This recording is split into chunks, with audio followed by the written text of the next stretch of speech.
your host, New Fatora, and this is the podcast where I discuss the best stories with the best minds in the community. On this episode, I'm finally turning my critical eye on my own work, Fortunate Events. With me, I have the most vocal and probably the biggest fan of my first story, Hans Gutherson, who I really had to hound, beg, and plead to come on for this episode. Thank you for joining me. So glad to be on. Yeah, I think B. Walsh takes the title of your first ever fan. He beat me by like an hour, to post that first time back in 2016 Yeah. when you wrote the story. He was the first one, like not even an hour after you posted, he was on there, and B. Walsh is super active on Lucky Fish forums, and I Hmm. was like basically like an hour after you posted, I was on there, and since day one, hour one. I've been a big fan of the story, so I'm glad we get to talk about it finally. Yeah, yeah, especially forcing you to go through all your biggest stories. I think it's finally time for I some comeuppance. And it's actually kind of love it. funny that you bring up Walsh.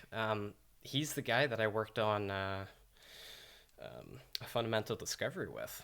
As a side note, Nice. yeah, he gave me the Nice. It's idea, funny and how it all comes around. yeah, These people are fans and friends, and then we get to work with them on stuff. That's how it yeah, happens with some of my best connections with people in the community, including yourself. Like you were yep, a fan of Lucy and Daniela before, hmm, and I forgot about the fun Lucy and Danielle reference in chapter 10 and yep, stuff like that. So, and now here yeah. we are, best buddies, hanging out once more. It's Oh yeah, awesome. yep. So before I do the summary, I'd love to hear how you would summarize it. Yeah, that's a good question. I mean, it's funny. As I was rereading it, I was like, "Is this one of those stories where like you couldn't sum up the plot, like even on a bet, because of like the way the story plays out? Is it one of those?" And for some reason, I had it in my head that it kind of was. Um, but then I was reading through it, it became pretty clear. Like in short, basically, it's about a young woman named Riley who's working through a lot of trauma, and I won't give away too much yet because I feel like there's a lot of insights I want to unveil as we go. But generally, it's a story about filling holes, and this young woman Riley, is trying to fill holes with other people, and eventually gets closure over time, overcoming her trauma through help with friends. Um, and there's some fun wedgies along the way. It's a kind of roundabout Yeah, summary of the story. I like that. I never thought of it like that. As like trying to fill holes in your life. I like that a lot. We're gonna go deep in this episode. Like Oh, you might not be ready for how deep I plan to take you I think I might in be. a lot of what we're talking about. So, but yeah, that as I was reading through it Okay. again, that was really stood out to me. This idea of filling holes in Yeah. yourself, how you try to fill those holes, the importance of filling them. And we'll talk about what those holes actually Hmm. look like and why they exist and the struggles that they create and maybe where they come from as we go, I'm sure. But it was really interesting to me, and I think that's one of the best elements of it Okay. is uh, is seeing Riley try to fill them and where she ends up in the end of the story. Hmm. Yeah, I like that a lot. So the way I see the story is, it's a college sophomore attempting to navigate the complicated arena of social life while exploring the depths of her sexuality and coming to terms with her damaged psyche. Yeah, So definitely. Yeah, yeah, I like it. yeah. So I first posted it on March 29th, 2016 on Lucky Fetish, and I only got around to two parts before dropping it and then eventually coming back on April 15th, 2020, 6 days shy of 4 years since I'd written anything for it. Wow. I looked at like how much I posted for each, like in each year. I just thought it was a Mm. tiny little interesting fact, like a breakdown statistic, I guess. So I posted twice in 2016, 5 times in 2020, and 4 times in 2022. And I always forget that I had another hiatus of a year and a half from December 2020 to April 17th, 2022. Jeez. It's Yeah. not funny how that ends up. But you Uh finished huh. it, which is a Yeah. massive achievement. Oh yeah. And obviously, I know you said from day one you planned to, and you Mhm. maybe needed a little help yourself, like Riley with her, and her friends, to Oh get you there. But you did it, and that's a yeah. massive achievement. I hope you're like proud looking back on that, like Oh, just absolutely. having done it I and yeah. completed it. I'm proud that I stuck to my word. Yeah, because they from day one, I knew that I was not going to give up on this story until it was done. And it's the same thing with all stories. I don't think anybody should for any of their stories. But that is something of very high note. Is that I don't think I would have gotten to the end twice without Han's help, without him working with me Yeah. and trying to figure out how to take the story. So so without I'm glad I Hans, got to play a small part in it, definitely. I mean, probably you were the a reason big it part. got done. You had the ideas. I Yeah. just got to play a small part in it. And I'm of like all the stuff I've done, and I know you're someone interested in legacy, and I think we'll Hmm. probably get into that a bit, but that's probably the thing I'm most proud of, like being able to have helped people Yeah. like yourself, writers who are better than me, who are gonna do better than me in the future with more works. Like getting to play a part in some of that is awesome. And when Yeah. I feel like I need to fill the holes in myself, I think about that and how I've helped Okay. people. And Yeah. sometimes I joke and I go over the top, as you know I do, where I'm like, "Oh, I need a parade. Look at all the great things I've done." You know how I get. Oh But yeah. I was honored you let me help you with this. Hmm. It's funny because I'm someone who isn't able to ask for help easily, who's scared to sort of open up in that way. So for you to sort of show that strength and be like, I want your input. I know you're a fan. I want your advice and insight. And so like we had those calls, you probably remember Oh years yeah. ago where like we were sit there and you'd be writing and I'd be like just watching you write in like Google Docs and like Yeah. giving thoughts and ideas or whatever. Um and we gained like this, yeah, closeness definitely, Yeah. just working on that. And I'm glad I really got to see you finish it because it is such a beautiful story, and I feel like in some ways probably therapeutic for you. But I might Yes. again be jumping ahead for how deep I want to take this. We'll see. Yeah, that'll come later, but definitely, definitely so.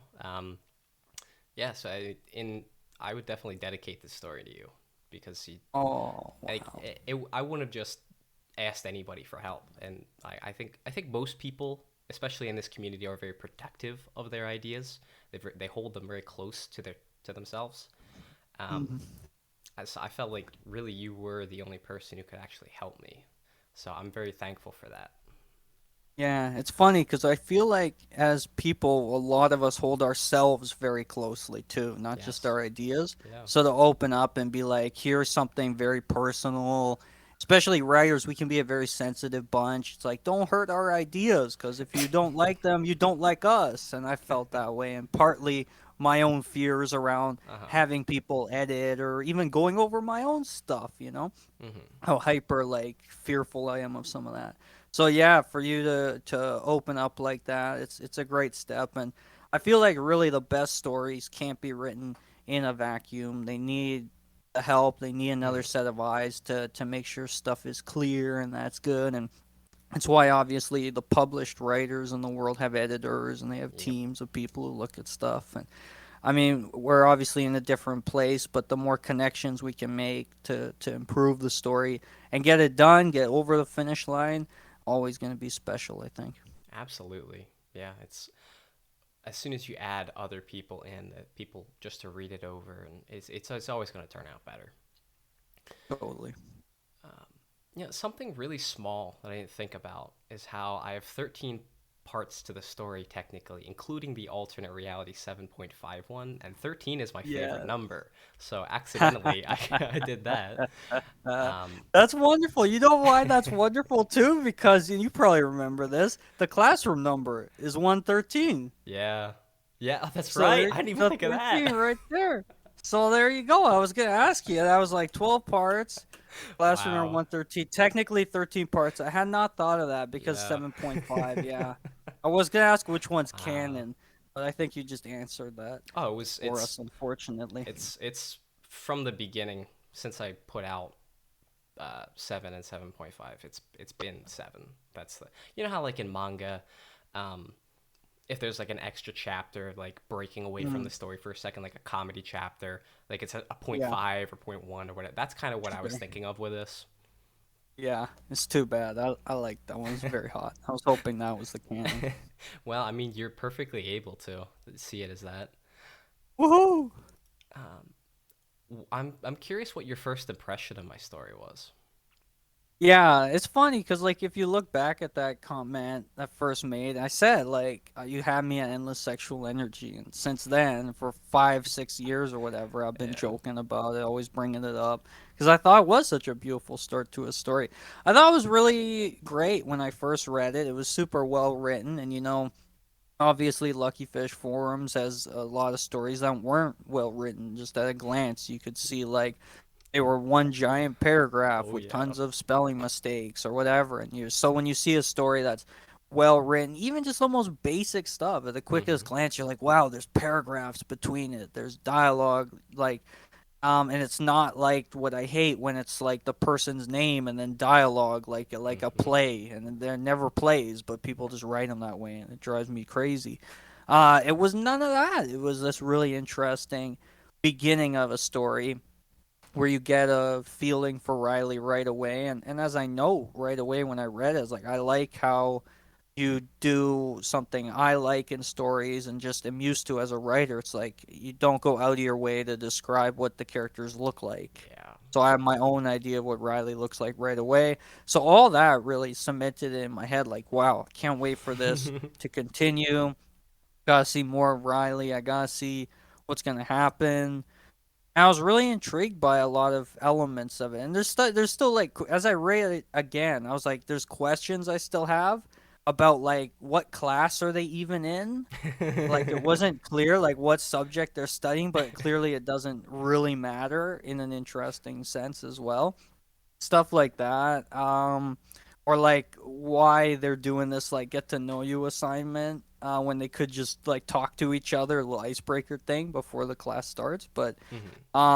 again, it's like none of it really mattered to me then or to me now. To the point, it's just like I'm intrigued by these characters. I really want to see more of them, and you obviously deliver on that again and again in later chapters as we go. Yeah. Yeah, there's some stuff there that I'm definitely gonna get into later. Um, Nice.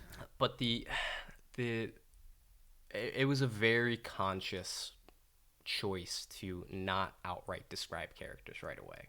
Hmm. I That's one thing. Like, yeah, I'd seen it so much. Like, hey, it's fine. You can do that. That's a perfectly fine. It's a regular thing in wedgie stories, but it's so unoriginal, and like that's the some of the best and some of my favorite books of all time. Um, just have little snippets of detail here and there thrown in so that you gain sort of the outline of the person, but not the full picture, and you can fill in the details yourself. It sort of gives you that little bit of extra engagement with the story, I think. Yeah. And I think it's just better writing. Yeah, and it's funny because like even just outside of wedgie stories, the lazy but very familiar way to describe characters is like my character goes to the mirror Yep. and they see this, God. and we see that so much in a lot of wedgie stories, and it's Oh definitely yeah. a trope there. But even outside of it, you'll see that. Um, and I know I'm not the first one to sort of note it, but and then so certainly like I don't like cliches. Anything that doesn't do that is going to be nice. Hmm. Something that takes a fresher approach, and certainly if you can find ways to describe what a character looks like, it's helpful, especially if it's significant. But just giving a little bit is okay too, I find, because yeah, Hmm. we can fill in the gaps there, Yeah. and that gets us a bit more. It becomes our story in a way as readers, in a way that like if you give us literally every detail, which is funny because with Joe you kind of get very specific to like the brand of shoes he's I wearing, know. the year they were made, and it's like does Riley know that, like, kind of thing, or like his exact height measurements and stuff. So it's like a very funny approach. It kind of stands out, and so obviously you get a very clear picture of them, and Uh-huh. then you also you sort of tell us some stuff about him, like the way he looks, says he doesn't care about looking good, so to speak. Paraphrasing more so, it's like he looks good no matter what he's wearing. Hmm. Generally, is Joe's thing. He's this like Yeah. god of a man, an ultimate Chad sort of being, that we're all jealous of. So yeah, no, it's really interesting Yeah. approaches you take to introducing the characters, definitely. Yeah, and I felt like it made sense to describe to a decent extent Joe there because is from Riley's point of view at that point, and Yeah. I feel like in that instance where you bump into somebody, you're taking a second thinking like, "Oh my, I'm so sorry," and you're like looking everywhere but their eyes, so you're kind of taking in everything about them. Um, Mm, nice. so I posted this on DA a little bit ago, but when I was going through my old files on the flash drive I used for as my external hard drive way back in the day, I found the original outline that I had. So if you'd like to hear it, I can give you the points of where I was planning to take the story originally. Yeah, please. That'd be great. Um, so it's a very primitive outline, and so Sure. these are the ideas that I was planning to do after the first two parts. And so Riley and Jen get into a huge fight and stop being friends. Joe is immune to Riley's guy controlling aura. Reveal different aspects of Riley through action and dialogue, not straight up saying it to the reader. That was probably the most important thing. Joe Mm. becomes very important. Riley's Yeah. birthday comes up. Joe shows up at the party. Jen shows up and makes up with Riley. She saw Joe and Riley making out. She doesn't end up with a guy at the end of the story, but has grown as a person. At one point, Riley and Joe smoke weed together. Joe becomes more and more stressed out as the story progresses. He starts smoking cigarettes and blowing class. Something outside school has been affecting Joe, but never revealed what. He breaks Mm. up with Riley because of whatever it is. After Joe and Riley break up, one of the friends proposes a trip to get away from the area, go to Arizona to see the beautiful scenery. And I do truly like Arizona is one of my favorite states just because of how beautiful it is. Um, it's kind of funny. I think I just forgot I'd put down some ideas already, and Yeah. the final product is better for it in my opinion. Mm. Though it is interesting to go back and see where the story was at in my mind when I started working on it. You know, what ideas Yeah. I kept and reworked, and what ones were completely scrapped. Yeah, I moved completely away from the school. I realized that Yes. had no interest in it. Yeah. That's funny. Did you have like that outline by you as you were moving through the story, or did you like lose it and have to like just go and then you find it later and you're like, oh, that's what I had planned. I didn't do that, but that's like how did that outline like factor into these more recent Um, parts? Actually, this outline didn't factor into to the later parts of the story at all. I found it Okay. after I finished.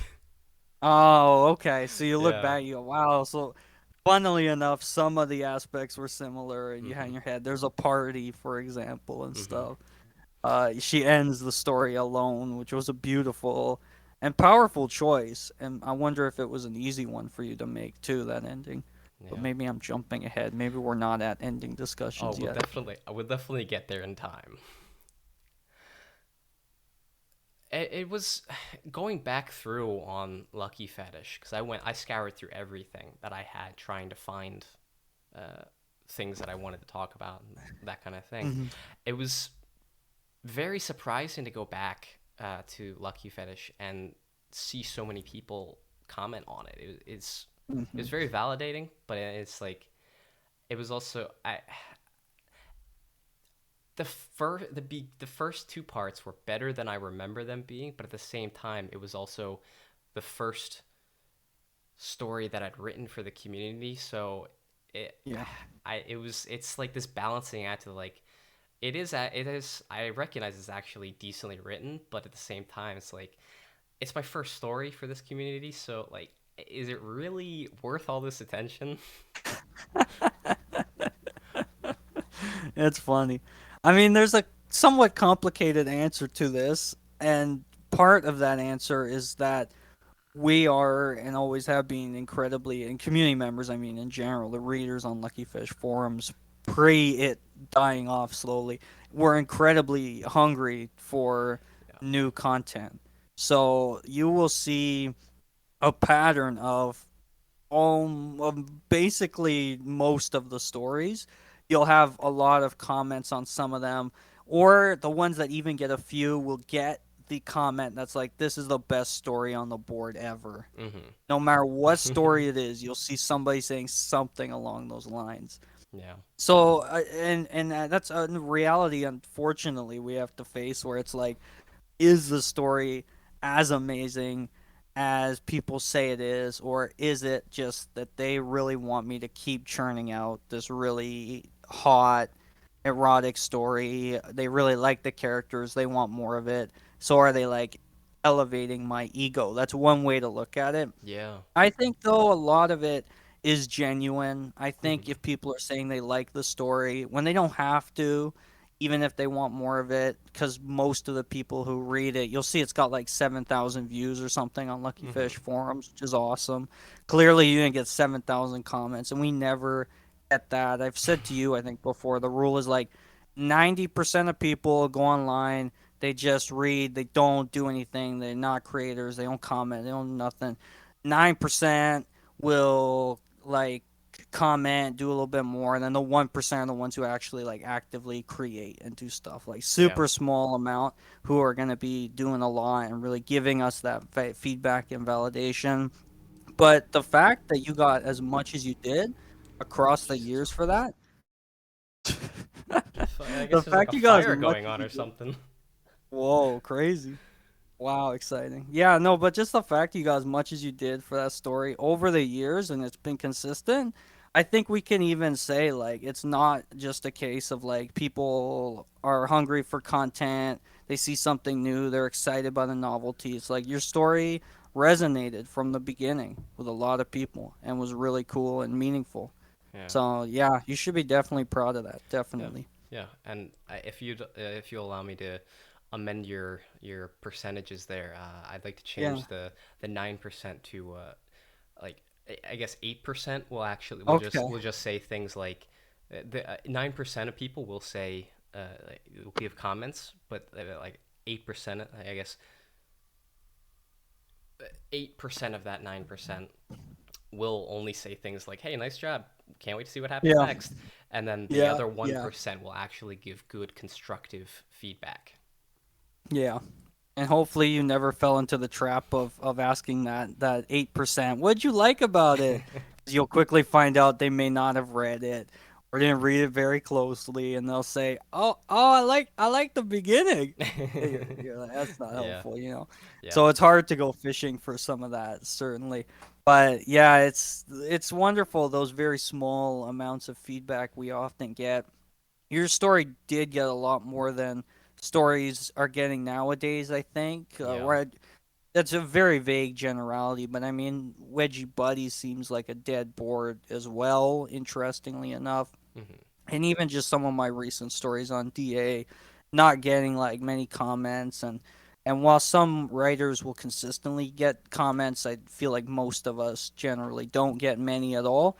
So for yours to, I think every chapter pretty much on DA, right, as you're posting them, has Yeah. somebody on there, even if they're just saying it's nice and stuff. It's Yeah. it's cool to see consistently there's fans of the story. Yeah. Yeah. It's awesome. But at the end of the day, I think the best thing you can do for if you're a creator is to create for yourself and not expect any sort of anything. Um, so like I said, the beginning was better than I remember, but reading through it, it's so obvious to me that I didn't know Jen's character at all because of how Mm, drastically she changes from the beginning to the end, and it's most evident in her dialogue. mm. Eh, yeah, it's just I'm glad that I was able to figure out who these people are. Okay. So like I guess cuz yeah, you're a totally different person as you're writing the beginnings of it. Jen certainly comes off as like the bubbly, like stereotypical best friend Yep. who's there to as like a foil for Riley to introduce that Riley's really good with guys and Mhm. gets with all the dudes and does everything from pouting to being the butt of a couple quick quips from Riley and stuff. Like, one of the early comments on your story was like it feels like a TV show, and it Yeah, certainly does, like sitcom with Jen's character in that's something I'll particular. have to Um, have explained to me because I've never understood that comment at all. I don't know. My only guess is that it felt sitcom in that Hmm. way, like that dialogue and them going to a coffee shop, which is very like Yeah. TV, like centric idea. Everybody goes to coffee shops and they hang out and stuff. Um, so I wonder if that's what they were seeing there, Hmm. and it's interesting to think the characters like they must have changed in your mind over not just a period of like months writing this or drafts, but like literally years having dropped one outline and lost it, and then coming back and changing. Like you must have been a entirely different person, right, from the first chapters to the last ones. Yeah, and with the coffee shop, it seems like I unintentionally set up some foreshadowing in the first couple parts. When at the coffee shop when Riley uh, is having coffee with Jen, and she brings up that Jake, the waiter, punched his old girlfriend in the face. Yeah, It's kind of funny to me in a morbid, very morbid way. That I have men punching women in the face 3 times, yet yeah. never use the title in the story, while the word fortunate is only used once at the very end and events is used twice. So I'm not sure if there's something going on there in my mind or what, or it just happened to work out like that, but it was just a morbidly funny thing to me. Yeah, it's interesting. Obviously, Riley is this product in many ways of abuse and these very like traumatic relationships. Like she's just coming out of a relationship with a dude when we meet her, right? Who also I think was kind of abusive. I think is what's Yeah. implied early on, which is interesting. And then obviously we meet Rob the psychopath, and we learn about the craziness with her family. Like I guess the question I have, sort of like going back to what I was asking before, like did your idea of the characters change because you're a different person like years later? Like you're what, like 5 years older, 4 years older when you finished the story? Like, were you six a totally 6 years different older. person? 6 years older. Geez, Yeah. sorry. Yeah, time Yeah. flies, my friend. um yeah, I don't know if I was necessarily a completely different person. I think I was so writing has been really the way that I've been able to work through my depression and my demons, especially through poetry. And I, at one point, just wasn't able to write for some reason, and that continued for a long time. Um, and so I think I I think it was a combo of living with those things for long enough that I was able to um, use them creatively, like how actors will use past experiences to help uh, them prepare and inform their performances. Um, and so I think it was that coupled with the past experience of knowing how great writing out my thoughts and emotions are that I was able to get that out there, I guess. Yeah. Before I ask another question related to that, it's interesting you mentioned poetry, and I know you're a very good poet, and I like some of your poems a lot, like Mood Swings. I was just looking over again, and it felt like that really was like a almost a motif of fortunate events in an interesting way. But a tiny like little Easter egg throwaway detail in fortunate events is that their class is 205, and at Emory University English 205 is poetry. Was that Is it intentional, really? or is that No, just a coincidence? no, Yeah. that's enterely coincidental. As just So what eh, like what class it's are they even in English? Is it? Um, It is an English class, right? That they meet at, which is kind that of like it's it's always English class, always. so I guess I'll answer that now, and then I'll come back to earlier. So that going through it is actually kind of a continuity error. So originally, it was computer heuristics, and then Computer heuristics? yeah, What on earth is that? Are you like healing computers? I don't remember something. Um, and then I swapped it to English. But I mean, I did look up um, actual classes in the English program that Emory offers. So those are ones Yeah. that you're required to take. Okay. Um, but when I thought on it, I almost immediately came up with an answer to that. So it's not a continuity error anymore. Yeah. Um, so because um, Riley is she doesn't pay any mind to her schedule or what her professors are teaching on the first couple days. Um, she registers where she has to go, but she's not really paying attention to what's going on because she's so familiar with the campus by now after 2 years. So she just goes where she knows she has to go, and she's not paying attention the first couple of days because generally it is just like going over the syllabus and um, taking roll call and like a small project or what have you in the beginning. That's tended to be the way the way my professors have done it for every class I've taken in college. Yeah.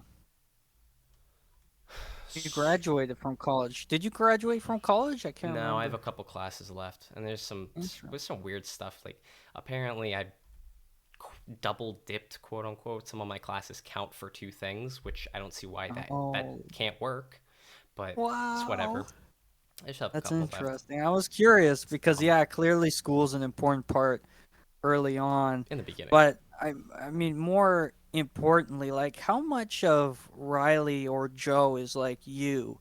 Like I want to call it like a self-insert unless that was your intention because I wondered like Joe is this alpha male we all want to be like? Like how much are you supposed to be like Joe and or Riley? Like I was really curious Yeah, about that. that's pretty interesting. I was actually just thinking about that last night.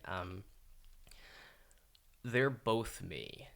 I Okay. feel like I thought so. they're me split in half. I like And it. Yeah, Joe I is wondered. Yeah. definitely a lot of wish fulfillment of who I'd like to be, and like things I Yeah. can't be, like being super tall, and but um, it's kind of funny. Joe is like has all this mysterious stuff, and he's the best. Like he's Yes. everybody loves him. Everybody loves Joe. And Yeah. Riley has so much shit.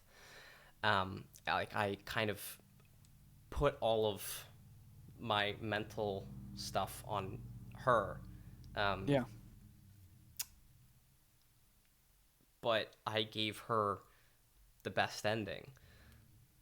So it's weird. It's like I was thinking as I was thinking about it, I was like, yeah, I don't like I felt like I was originally trying to like just get it all out, like kind of remove it from myself, Yeah. and just go with the like kind of try to go towards the great, wonderful side of it. Yeah. But uh, then I thought like yeah she works through everything, she gets through it, and she's such a better person at the end of it. So now this is like this is part of my thought process. Like so now, I kind of want her back as well, not just push her Yeah. away. Um, Yeah. I think that's wonderful. I think that's beautiful. It's interesting because, and as I sort of hinted at, I love the ending because she's trying to fill these holes within herself, holes I imagine you felt, and I want to ask you about too. This depression she seems to Hmm. struggle with at times.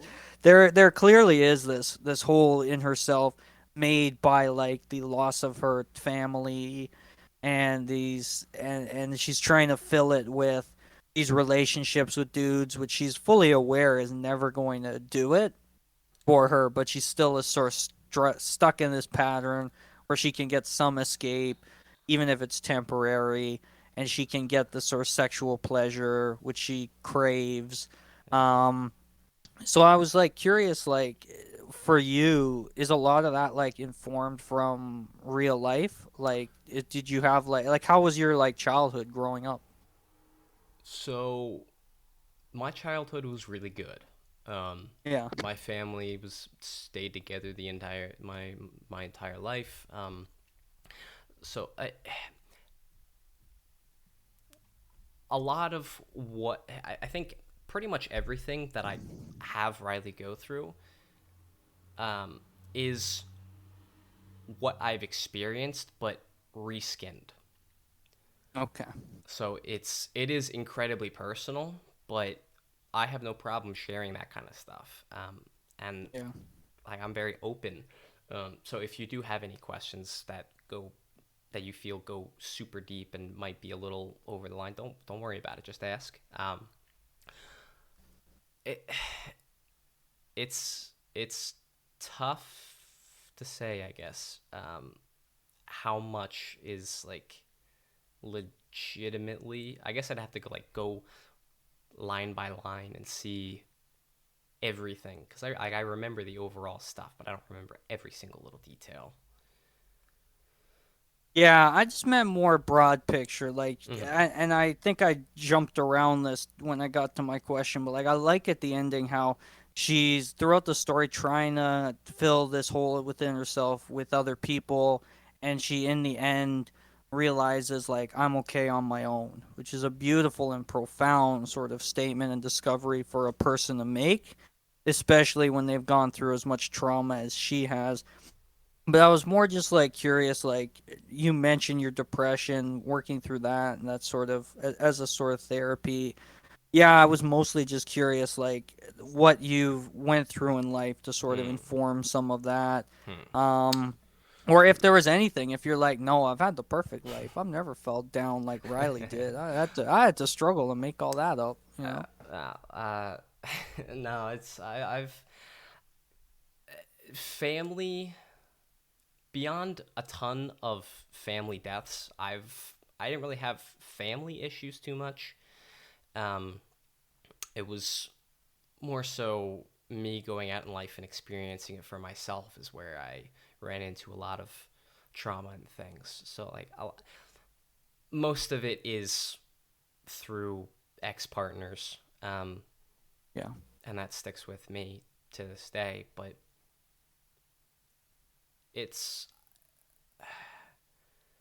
Were you trying to like fill like some hole within yourself with those relationships, or like was a hole formed through them? You know what I'm asking, kind of. yeah. Hmm. I guess it at I guess I've never really tried to uh, fill a hole in myself by getting with somebody. Yeah. Um, I think that's always kind of been in the back of my mind. Man, yeah, this is a tough question to answer. It's usually that I end up worse. It's been that I've ended up worse off than when I went into it. Interesting. Um, Why is that? Like the pain of like breakups and stuff, or like yeah, just how they go? Like if you make mistakes and stuff in them, like and you're the carrying that with you after. the way that I guess especially two of my relationships went. That's like how badly they went. Um, Okay. it went. Yeah, yeah. I guess that's the way to Like say it. all the way bad, like all the way bad, or like Yeah. they're So, just like I guess I'll give an outline of both of them. So, the one. was it felt like my soulmate. It was the first person I'd ever been with. It was a long Yeah. distance thing, and we were super in love with like, all that, like everything that comes with it. And then I found out later that uh, there was no love from her end whatsoever. It was all fake. It was all lies, um, and there was a lot of mental abuse. Yeah. Um, and then the other person uh, is I. It was almost like I wasn't allowed to be in a relationship with them for whatever reason. I've never understood why, Okay. but it is. I think I think I was partially aware of it while writing, Yeah. but it is interesting to look back and see like it's Riley's journey basically does mirror my own Yeah. mentally. So yeah, it's And like, so did those? I guess last question on that before we go even deeper into some stuff. Like, did those happen like before you were writing this, and you yeah. like started to? Both of those happened before you wrote the story. Um, so the one did. Um, yeah, they both did. Yep, one in They both happened 2013 and the one before. in 2015. Yep. Interesting. Okay, interesting. So you're carrying all that, Hmm. and you got to get it out of you. I imagine you like for me. I know writing's like one of the few places I have to put any of the pain. Hmm. Because I don't feel like like I said, the other side of not being able to ask people for help is like being able to open up and be like, I'm struggling with this. So Yeah. writing is like the way to vent. So I imagine you're carrying all this hurt and you're putting it into the story, just and trying to make sense of it. I guess in some Yeah, ways, and feels like Riley's trying to do. correct me if I'm wrong, but I feel like you've done that with, as you said it, as you've called it before, the infamous Hans breakup in Yeah, 2017. post Yeah, Hans breakup, yeah, with no it's wedgies very tonight, and obvious.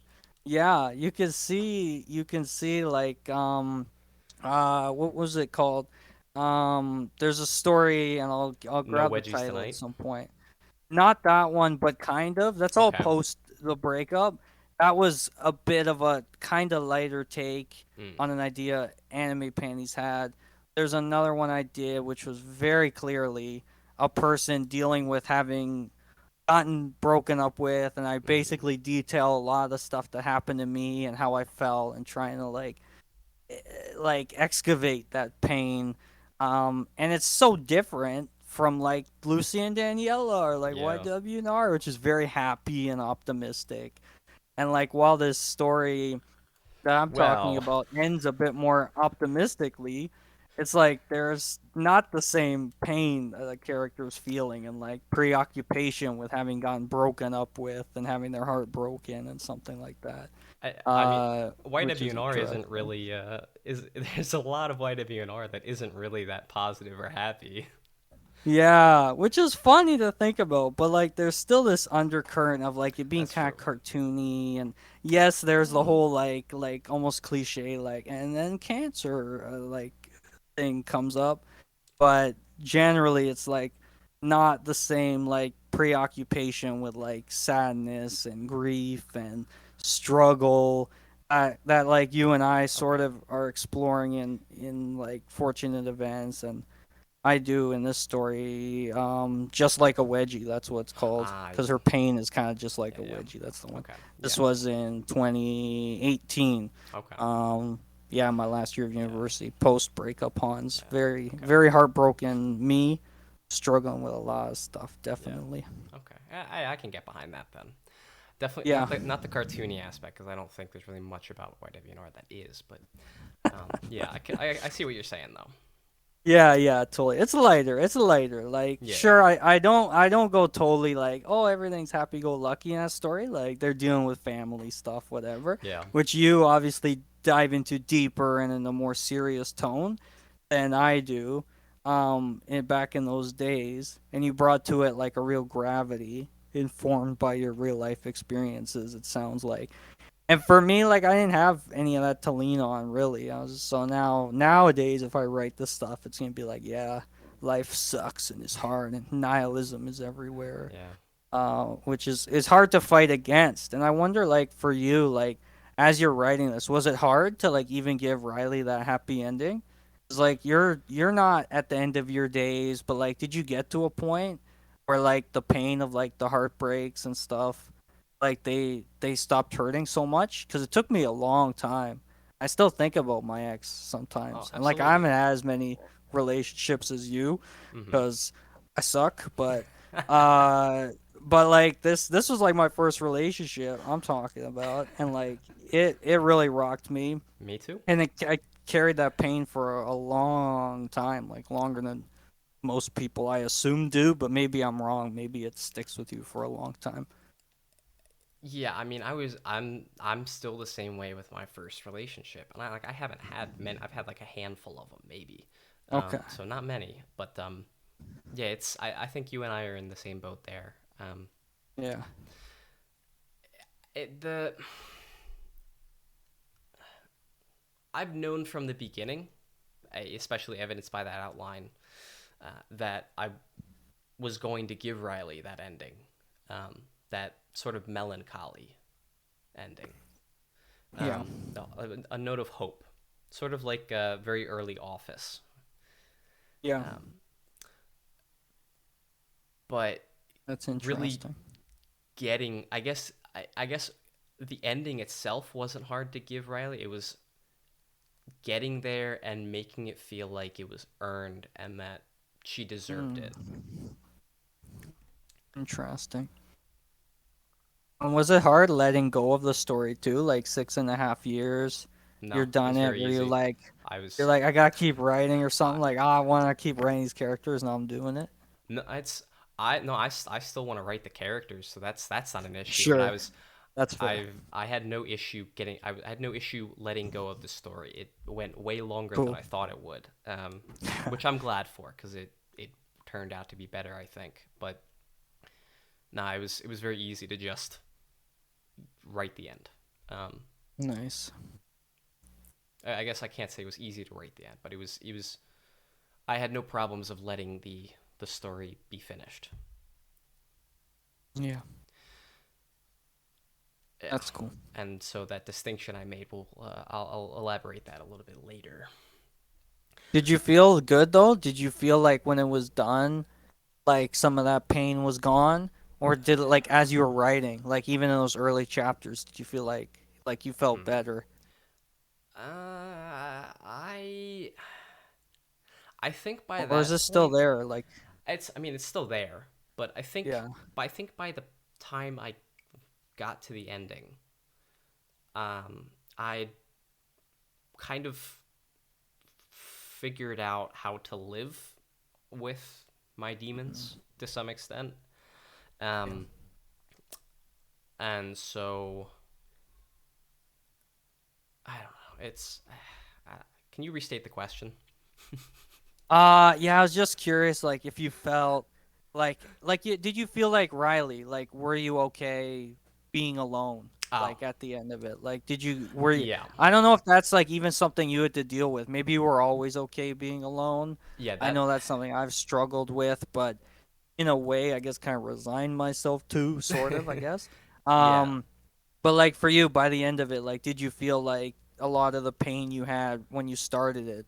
I mean, it's a tough question because 6.5 years, you lose some of that as you go via Hmm. time Right. and the passage of it. But like when you finish the story and you're done and you hit the last period, or even after you publish it and you put it out there, like did you feel like you had vented some of that pain and it was like you freed yourself of the demons, kind of?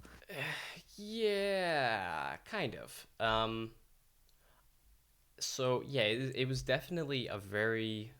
I'm still not fully good with it yet, but Sure. it was. I'm not actively searching for anybody to be with. I, I'm okay by myself.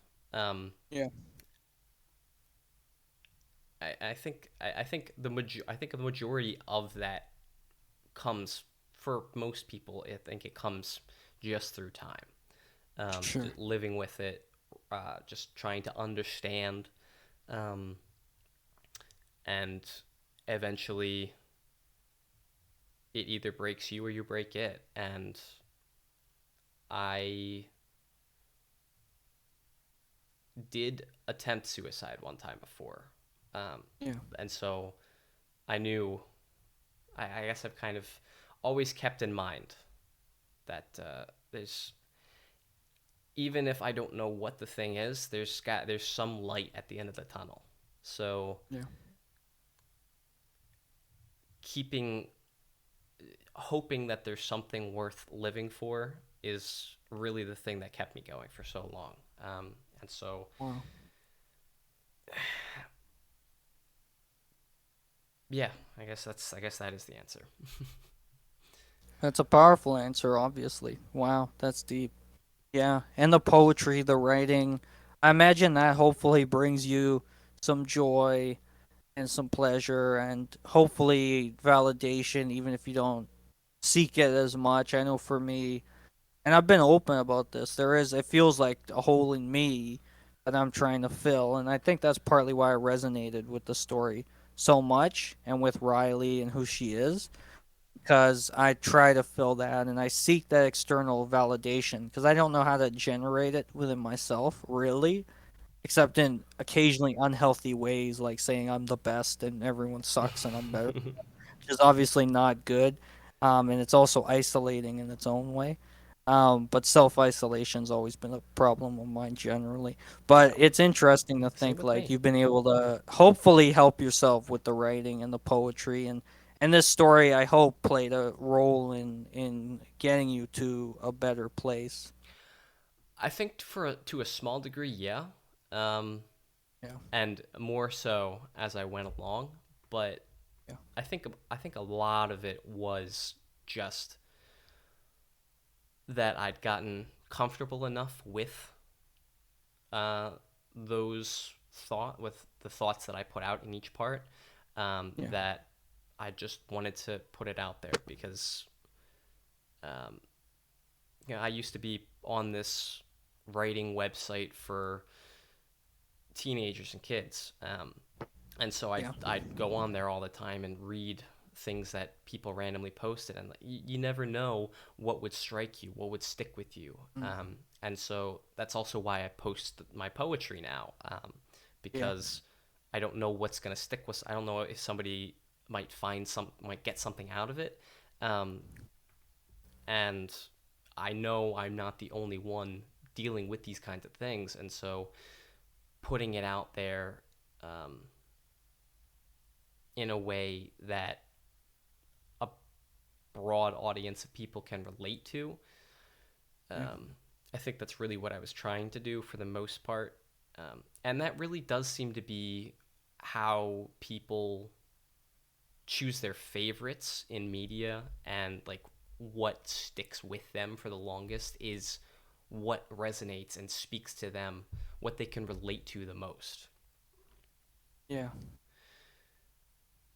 That's beautiful.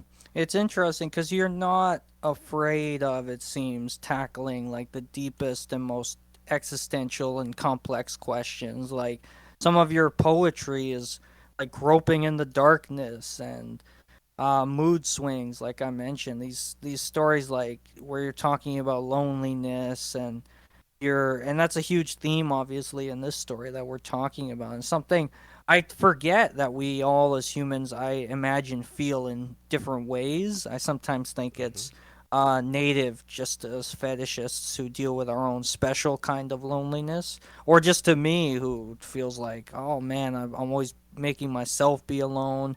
But like you're clearly very preoccupied with existence and emotions and why we feel the way we do and how do we change that if it's possible to. How do we get to a place where we're okay and okay with being just okay, Yeah. which is some of the fundamental things we deal with. And it's interesting to see you sort of distill that into this narrative about Riley's life, a snapshot of a period of time for her where she's overcoming some of this trauma that's interestingly unveiled over time. Like you could have given us a lot of that earlier, and I wonder like if that was a product of writing it over so many years and realizing you want to tell a different story. Like, Absolutely. yeah, and that's what I imagine, and that's one of the factors of it. But we start out with her as a very different person, and we learn Yes. things about Thomas and her family. And I assumed it was just a matter of like you're many years older now, and you want to tackle different topics. And I suppose that's one of the wonderful benefits of writing a story over years. We get a snapshot of who Nufatora is years later and what he is worried about and thinking about. And I Yeah. wonder if you had finished the story back in 2016, what the ending would have been. If it would have been her okay with being alone, or if it would have been a giant wedgie orgy or something totally different. You know what I it mean? it still would have ended up with her being okay on her own, Interesting. but I don't think it would have been nearly as good or as Okay. I don't think it would have made nearly as much sense. Um, Yeah. it's kind of funny, just as a short thing. Looking at there's a certain point in the story. I'm not exactly sure when because I don't remember when I saw it, but there's a certain point in the story where I'd watched Cowboy Bebop for the first time, and that Yeah.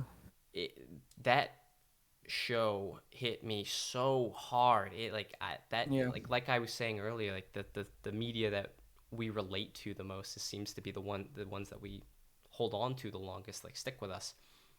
Sure. That is Cowboy Bebop to me. Like it, Yeah. so it that had such a major influence on how I wanted to tell the story, and like the Yeah. topics I wanted to explore, how in depth and raw I wanted to get with it. Yeah.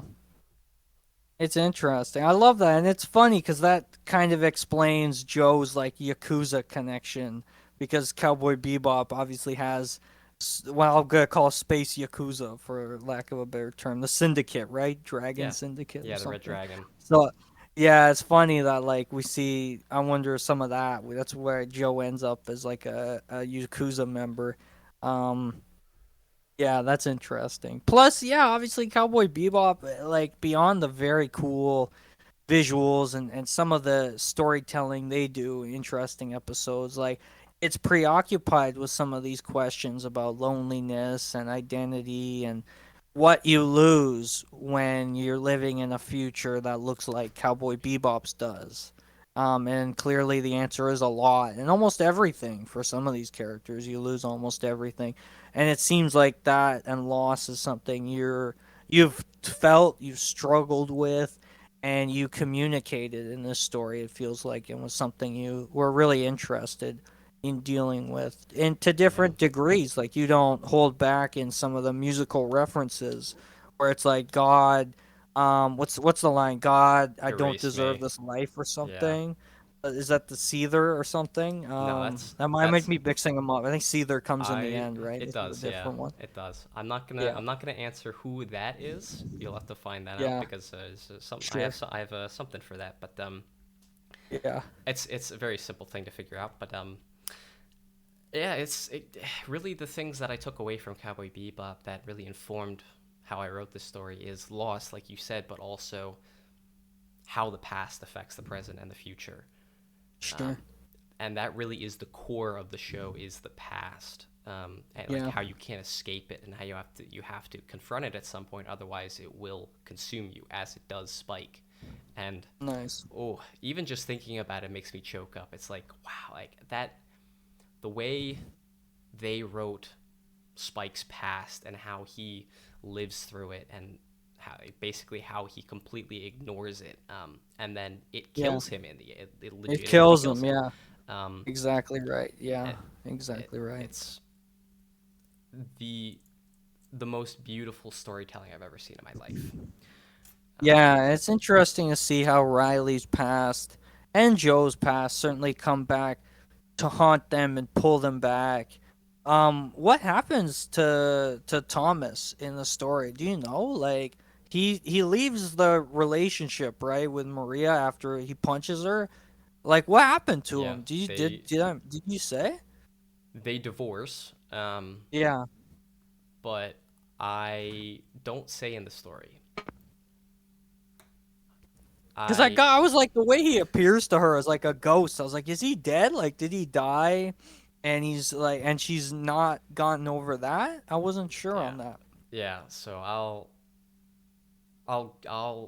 explain that when we get to it. But I have I know how I want to take it in the future. Um, there's going to be a couple Oh, of very Thomas, the overt story hints. isn't done. There's going to be a couple Interesting. of overt hints of more in the works, but that's one of them. So Interesting. there's more coming There's more for Thomas. Thomas, it turns out, is gonna be the leader of Joe's Yakuza gang, and he's gonna like get in a fight with Joe, and it's gonna be epic battle. oh And yeah. Maria's gonna be there, and she's gonna be the big leader of another Yakuza gang, and Riley's gonna have to take over. It's gonna be epic. Something that I actually forgot about, and it's such a small thing that I don't know how many people actually picked up on, is the I said well, I think when I first introduced Riley's family, I called Riley Mariah and Thomas's youngest. So that means there's other Uh, siblings. So yeah, yeah, yeah. I forgot about that. Nice. So I'm gonna I think I might try and do something with it in the future, but I'm not sure. Interesting. I don't have any good What was ideas with for it her yet. name too? Riley Contre. What was that? Just random? You just Yeah, like first thing that came to the your head? last names are just me making shit up in my head. Yeah. I got Although that with like Mr. Smith, the teacher. I'm like, okay, yeah. whatever. But yeah, I wasn't sure on that. I mean, Well, so okay. the names are actually a little interesting. Riley is my favorite female Mm, name, and if I ever do have a daughter, that's mm, what I'll name her. yeah. Um, and Joe is just like that's it's the most common name, so it Yes. could be anybody. So Yeah. I feel like it makes it just that tiniest bit easier to have people relate to. Um, Interesting. but anyway, so I I clearly didn't know how to write female characters in the beginning. Yeah, I relied heavily on cliches like women having too many clothes and the way they text.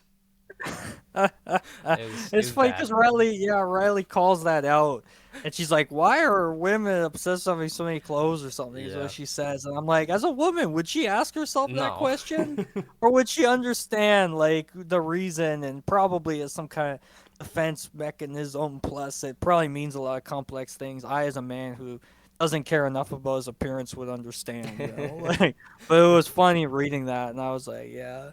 It's funny though, because we're expected, I guess, as writers to come at this like super informed about everything, but 6 years ago, you're much younger. I don't know how old you would have been then, but writing it, certainly especially if you haven't read as much as I'm sure you have now, or seen as much, known as many people. Plus, you're probably also carrying like I don't know if you're carrying like some resentment towards me, not women in general, but maybe some resentment, just some pain and hurt you're holding, and trying to like put some of that aside to write Hmm. without putting like your exes in the story. I don't know if you like your exes show up in the Never. story at all. It doesn't. I don't know if that's the thing. I know with me, No. like clearly I was trying to do that. I think you were able to avoid that, which is Yeah. impressive to be honest I with you. didn't I didn't put any of my exes in this story. I did in a different one. Yeah. Okay. And I feel like that's why because it's so that's why it doesn't have any favorites or anything because it's so raw because it's so raw. Yeah, it's raw. But It gets so raw. You know, you felt it. You know what I'm talking about. oh yeah. It's pretty Well, brutal. yeah, Yeah. with the story that I'm talking about is Everyday Tribulations, the most recent Yes. story that I yeah, that's Yeah. it's I understand why people don't really care for it because it's but that's pretty much word for word uh how Yeah. an experience that I've had. Yeah. Um I think what changed with me actually being able to write female characters is that I understood them where I didn't Mm, before, and that sure. includes their maturity levels. Yeah, I it seemed like Riley and Jen do mature over the course of the story, and the way I have them speak and interact is truthful to a lot of people, but I'm glad I moved away from that that way of writing female characters, because I don't particularly care for characters who speak and act like that. Um, it's like kind of like Valley Girl, Yeah. super enthusiastic about everything. So, um, Yeah. but people do speak like that, so I think it does work. But I think that's really what I was remembering is like, yeah, it's not Yeah. really that good in the beginning, but yeah. So yeah, Yeah, I like how Jen evolves, especially Jen, because we yes. definitely see her, especially like come chapter 7, right? When we get inside of her mind for the first time. Riley's giving her this wedgie and she's like rationalizing why she's letting her do this. And we learn around that point that Riley had told her about her fetish. I think for the first time we discover that kind of midway through the story, which is kind of an interesting choice because it contextualizes some of what we've seen and know about them. Hmm. But it's really interesting to see her, yeah, as this more mature person who has like a full spectrum of emotions and isn't just like the one who's got the quips and one who's talking with the cliches, like you said, and it's certainly fine, and no reason to be too hard on that or yourself for it, obviously. Yeah, And it's just cool to see her really grow into more spotlight and more mature as she goes. So I think yeah. that was an excellent piece of the story as it goes. Thank you. And my intention was that like it at the end of part 4, when Jen is scared Rob off, that's when Riley tells her, because she's just such a wreck and she's Interesting. just not thinking like she's not holding anything back. She's just telling Jen Yeah, everything. Because yeah, otherwise, it wouldn't that's have really made interesting. sense. Of, I mean, yeah, it could have been that it was just a like a one night stand that went horribly wrong, but um, it just I kind of like the idea of the the main character um, set, being open about their fetish with Yeah, I guess their best friend, because I've done that yeah. with some people, and it's very freeing, honestly. Totally. How open was she in the court scene too? And I want to talk eventually about the courtroom scene because it's very rare for wedgie stories to become courtroom dramas. Yeah. It's always So like that.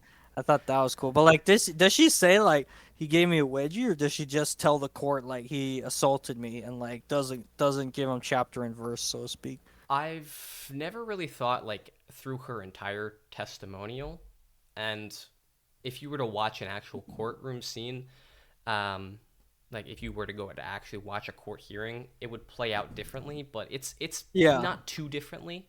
Like you wouldn't have someone stand up after the jury's come back and say something, but um, there's quite a lot of that is pretty accurate.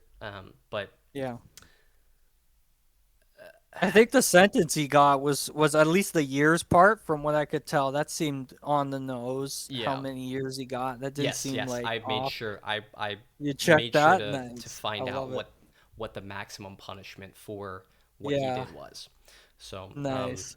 That's a fun little detail. Yeah, they don't really become court draws. It's certainly like I. It's funny because like I've been watching some more court movies recently because I'm a big cinephile, as you know, like my cousin mhm. Vinny, and I wasn't caring though, like how Yeah, yeah, I wasn't going into it like I'm gonna critique this court scene and see how legit, and we could do that for fun and say, oh, right, but I mean, like I'm not a lawyer, obviously. right, People right. know that I'm a journalist by trade, so like I wouldn't know generally how accurate it is, but it was entertaining to see them in court, to have some elements of the court, the jury and the judge, and to have someone step up and offer some other like a star witness almost to offer some damning testimony about Rob's character, the Yeah, debate teacher who was really clutch. So I thought the handling of the court scene was cool. I want more yeah. courtroom stories in general. So I thought Okay. that was a fun little turn. Yeah, and I want to come back to that later because there's some things, but um, going in order with my notes. So part 3 also surprised me by being better than I thought it was, and so I ever even since I first wrote it up to when I fully read through the story for this, I always seen it as just a short filler piece to bridge the 4 year hiatus and get me back into writing. But after having read it, I really like how I focus on and dissect Riley falling on Rob and everything that can happen with that.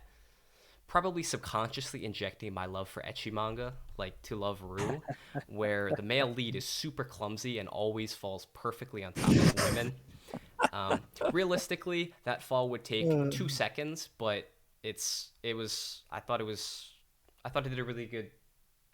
I really liked how I slowed it down and really picked apart everything about it. Yeah, what was the deal with Rob though? Because he doesn't hesitate to like give her a wedgie, and he's clearly like this psychopath character who's like just got a history of abuse.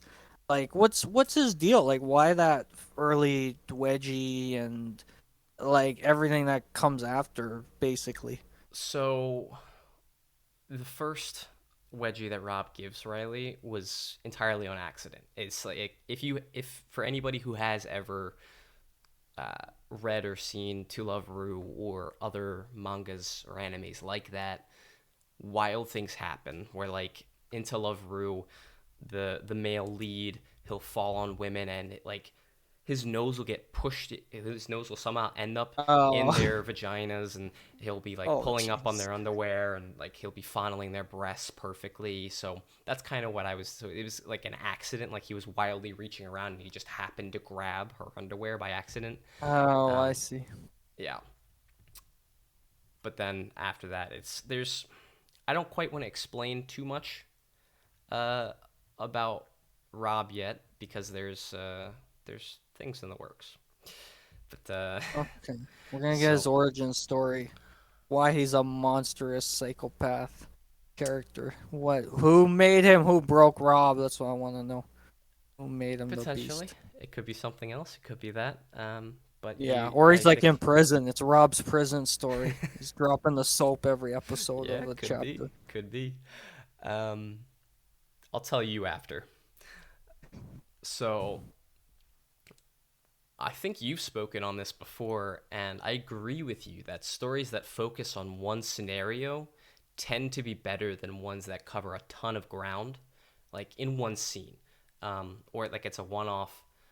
If it's a long story, then covering a lot of ground makes sense. But if it's just like a part of a story or something, like focusing on one specific thing, I think that tends to be better.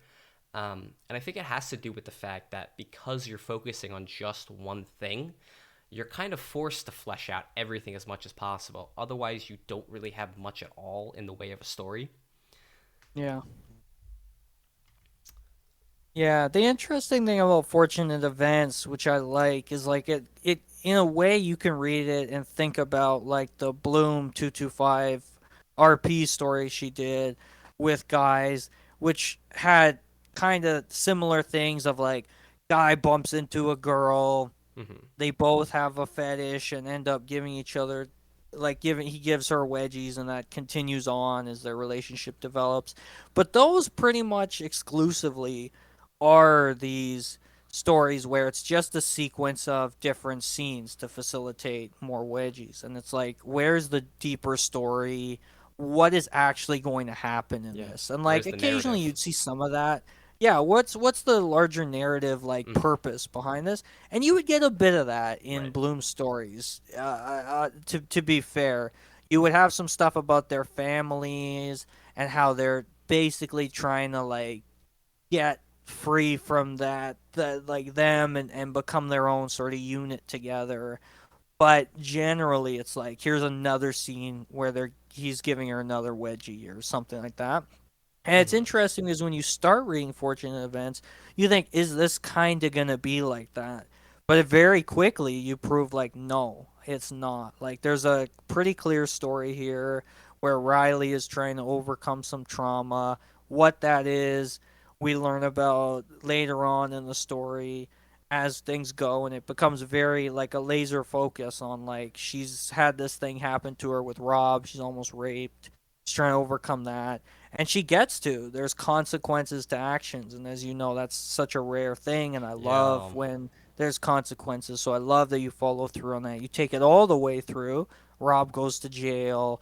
She gets to be with Joe, but there's still consequences to the action we didn't get to see. The past, as you mentioned there, Riley's dealing with stuff with her family that we're just learning about in some of the latest chapters. And Joe obviously has the Yakuza that won't let him go. And the hot, is it Sayo or Sayo? Sayo. Very hot Sayo, who wants to be with him and wants him to run the family with her.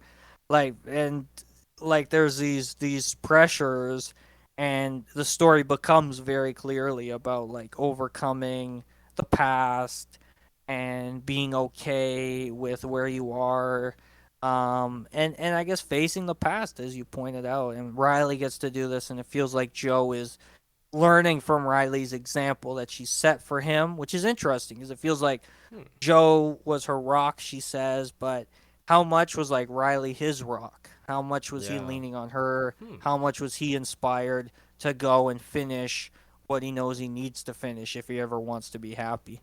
Right. Hmm. Yeah, I didn't really think about how Rob viewed Riley, but yeah, that's. I mean, I plan to explore that further, um, with the dangerous games we played, and Yeah. I can be very obvious about that because that's already out. But Yeah, we had see Joe's Yakuza life. yeah, yeah, I was, and so I guess it's a little disappointing, but not no surprise that I wasn't very clever with masking what was actually going on with them. But that's okay. Um, so I've never seen anybody else in the community really try to tackle rape or attempted rape before, and that's probably a good thing. Yet, ever since that idea came into my mind, I've stood firm behind it, having it in my Yeah. story, and I really appreciate how I wrote it. I think a situation like that would happen pretty much how it goes in the story. Not Yeah. Probably not with a wedgie, but it goes super fast and it devolves faster than your heart can beat. So, but if I'm way off, then I am sorry, and please correct me for anybody listening. But I think that's how it would go. Is you just completely lose control super fast.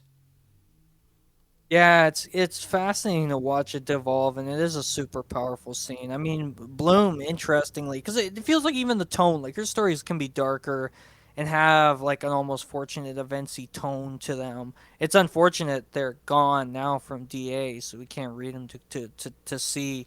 But there's a scene there where she gets jumped. One of the character Peyton in the story, everybody's pet. She gets jumped, and there's some dudes really trying to like almost rape her with these wedgies and sexually assault her at one point. But it is super rare to see. Like I've sort of tried to dabble in it at times when it's like without consent, people not wanting them. Obviously, I did a story called "The Wedgie Killer," and those people are kidnapped and like being murdered, and wedgies happen. Although it's very tame. Like there's no blood. The way they kill them is literally by like dehydrating them with like a Hmm. magic pill I made up. Like it's very like you don't see a lot of that violence because I didn't want to see any of that, but certainly there's a lot of people. I know Amy Pangs is one, for example, who would say it's amazing that we don't see rape or we don't see some of these hard topics. I'm not of that mindset. I think we should be able to tackle a lot of different topics and things, serious topics. And I think we probably need more of that, handled obviously with delicacy, Yes. respect, and care. Yes. Absolutely. But these things certainly do happen. They certainly can happen. I mean, even like in a kind of complex way, the beginning parts of Fortunate Events, when Joe, without consent, gives Riley the wedgie, there's different ways to look at that. Yeah, it's true. Uh, and sort of how, like, if he knows she's into him and he might suspect it, the fact he's doing it and why he's doing it, he's like obviously he doesn't go as far as Rob does, but like he still does it. Hmm. So it's really interesting to ask these questions, to think about it. So I'm really glad you didn't hold back. You didn't just have it be like, oh, Rob just punches her in the face and leaves or something. Like Yeah. he's really deranged human being and he's trying to rape her, and you don't shy away from the consequences of that and what it looks like to happen in the moment. It's there's a lot to Rob, and I'd like to break down the characters to some extent a little bit later, but yeah, there's some things to him. Um, so I think I would like to see more stories that tackle huge major issues like that. But Yeah. like you said, it has to be done very respectfully. It has to be done very well, very sensitive. You have to make sure that it's done right. Otherwise, it's not worth doing. Yeah. Now, I'm probably tooting my own horn here. The four major and secondary characters that I have in this story, Riley, Jen, Joe, and Rob, uh, they read very distinctly from each other with their speech patterns and idiosyncrasies. I imagine that was deliberate. That was the plan Yes. to keep them different, right? Yeah. Yeah, that's. I mean, I think that's what everybody should do is make all your characters sound differently. Otherwise, why not just have that person do what the other person did if they're the exact same person? Yeah. On the flip side of that, I kind of wish I'd either not included a few characters or had those characters do more because I don't think I really Mm. capitalized on some of them. Saya was one of those characters, though I do remember why I put her in to tease readers and hint at future works in my universe of events. And I do have her come in later in the dangerous games we played that I've yet to continue. But it's. I wish I'd done more with her, I guess. And I actually kind of wish I hadn't villainized Rob so heavily, though it works to the story's favor.